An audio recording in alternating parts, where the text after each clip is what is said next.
नमस्कार, सर्वांचं खूप मनापासून स्वागत. आज आपण भरपूर पौष्टिक असा ढोकळा बनवला आहे, बीटरूट ढोकळा. लहान मुलांना असू देत किंवा घरातील मोठ्यांना असू देत, बीट खायला अजिबात आवडत नाही. अशा प्रकारे जर आपण बीट वापरून ढोकळा बनवला ना, तर खूप पौष्टिक आणि चविष्ट होतो.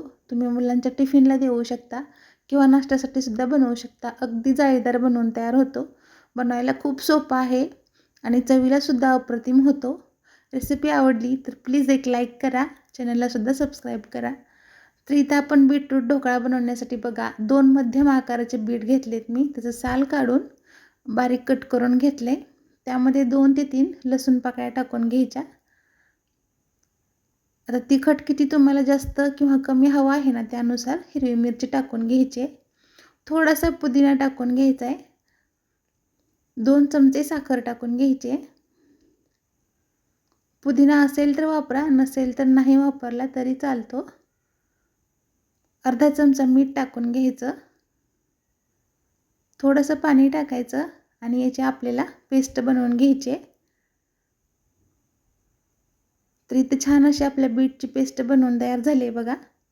थोडासा पुदिना टाकल्यामुळं ना, बीटचा जो उघरटपणा असतो ना, उघरट वास असतो ना, तो जाणवत नाही आणि चवीला ढोकळा छान लागतो. त्यामुळे थोडंसं पुदिना आवर्जून टाका असेल तर.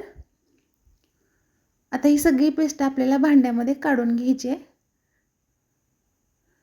त्यामध्ये आता 2 कप बारीक रवा टाकून घ्यायचा.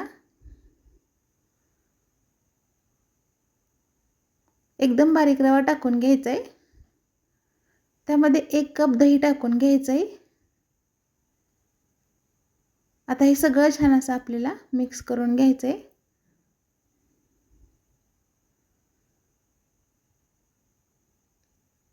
तर मिक्स झाले बघा इथं. याच्यामध्ये आपण आणखी थोडंसं पाणी टाकून घ्यायचं आहे.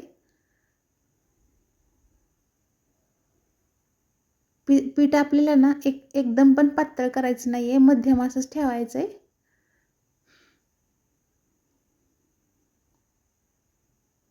तर यामध्ये आणखी थोडंसं पाणी टाकून घेतलं आहे मी. छान असं सरसरीत पीठ बनवून घ्यायचं आहे.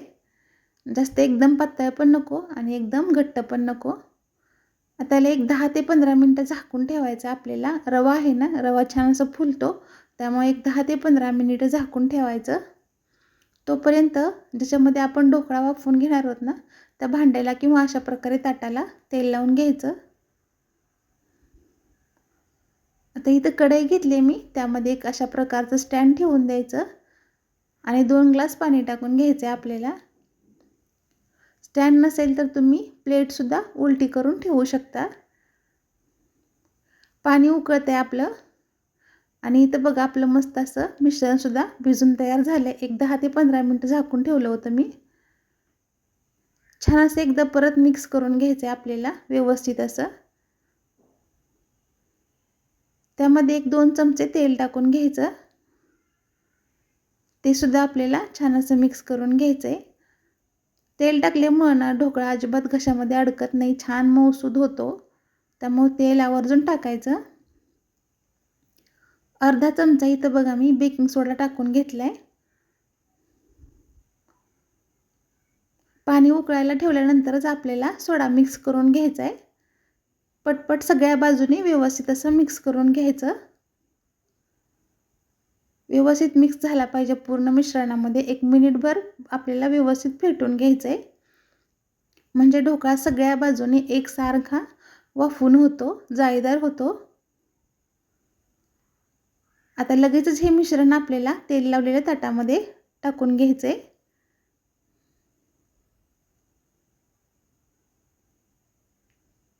आता त्याला थोडंसं आपल्याला एकसारखं करून घ्यायचं आहे. चमच्याच्या साहाय्यानं करून घ्यायचं.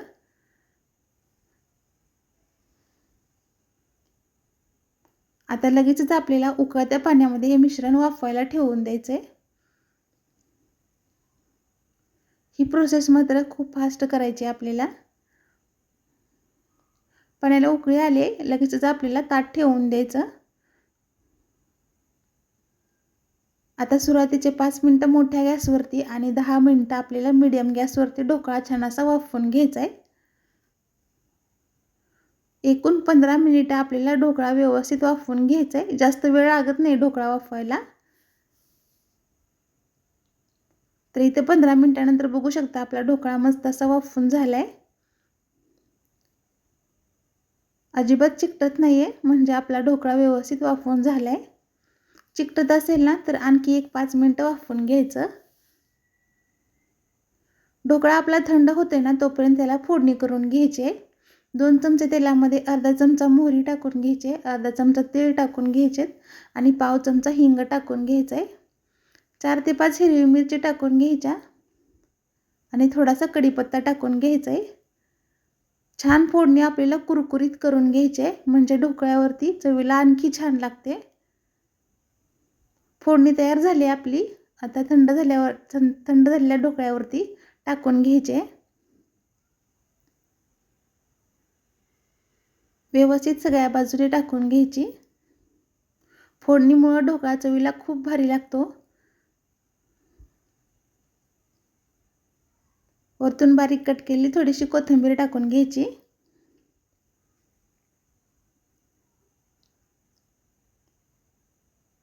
पूर्णपणे थंड झाल्यावरतीच आपल्याला ढोकळा कट करायचा आहे, म्हणजे कट करताना चिकटत नाही, व्यवस्थित असा कट होतो.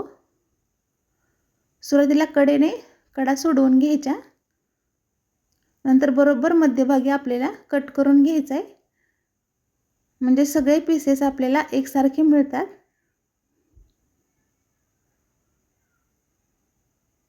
तर एक काढून बघूया आपण. तर इथे बघा मस्त असा आपला ढोकळा बनवून तयार झालाय. छान मस्त सॉफ्ट झालाय बघा आणि जाळी खूप छान पडली आहे. रंगसुद्धा बघा खूप सुरेख आलाय. त्यामुळे मुलंसुद्धा ना नक्की आवडीने खातील. अशा प्रकारे त्यांना एकदा नक्की बनवून खाऊ घाला किंवा टिफिनला द्या. तुम्ही सुद्धा ही रेसिपी नक्की ट्राय करून बघा. तुम्हाला व्हिडिओ आवडला असेल तर व्हिडिओला प्लीज एक लाईक करा, शेअर करा आणि चॅनलला सबस्क्राईब करायला मात्र अजिबात विसरू नका. तुम्हाला ही रेसिपी कशी वाटली ना मंडळी, ते सुद्धा नक्कीच कमेंट करून सांगा.